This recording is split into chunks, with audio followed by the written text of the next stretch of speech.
Hindi pa dumarating yung order ko. Ang taga naman dumating para mabigyan ko ng product review.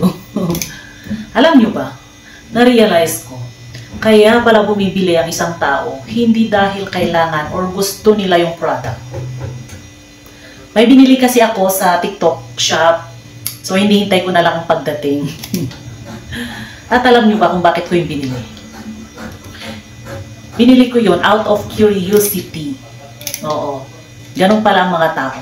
Bumibili, hindi dahil kailangan or gusto, pero dahil sa curiosity. Affiliates, alam nyo na. Alam nyo ba kung ano yung binili ko? Whitening soap lang naman. Kasi nung napanood ko, meron silang pinakita na before and after. Yung lalaki na pinakita, dati raw may itim. So pinakita nila yung picture.